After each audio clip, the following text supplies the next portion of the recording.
أعلن كل من المركب التربوي حنان ومؤسسة ريال مدريد ومؤسسة الأيادي المتحدة يوم الجمعة 20 ماي عن الافتتاح الرسمي للمدرسة السوسيو-رياضية لمؤسسة ريال مدريد للأطفال في وضعية إعاقة بتطوان. محمد محجور، المسؤول عن الإعلام والتواصل بجمعية حنان.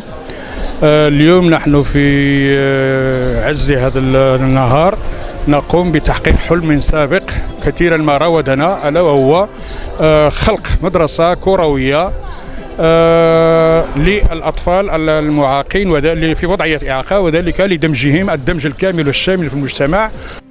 وقد حضرت في هذا الافتتاح التاريخي العداء الدولية والوزيرة السابقة السيدة نوال المتوكل ولاعبين سابقين في فريق ريال مدريد والمنسق العام لمؤسسة ريال مدريد بشمال إفريقيا والشرق الأوسط. اليوم بالنسبة لأسرة حنان واحد اليوم تاريخي، لأن قدرنا نوقع اتفاقية شراكة مع أعتق يعني أكبر فريق في العالم، وعندنا الشرف الكبير لأن هذه أول مدرسة سوسيو رياضية اللي كتعملها مؤسسة ريال مدريد مع أطفال معاقين في العالم.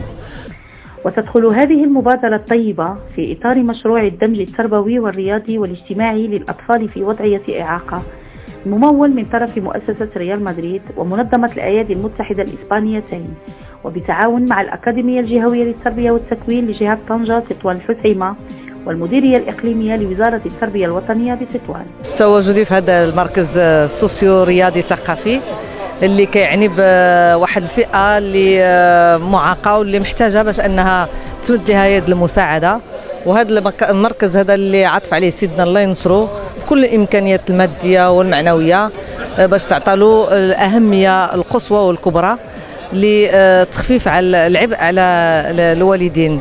بالتالي الأشياء اللي شفناها ولاحظناها في هذا المركز هذا هي أشياء يعني كانت كتفوق المخيلة ديالي. ما كانتش أبدا كنت كنتصور أنني غادي نشوف أولا أطفال قدموا لنا لوحات هما عندهم إعاقة ذهنية أو جسدية، واحد المستوى عالي جدا، واحد الدقة، واحد العبقرية إن صح التعبير.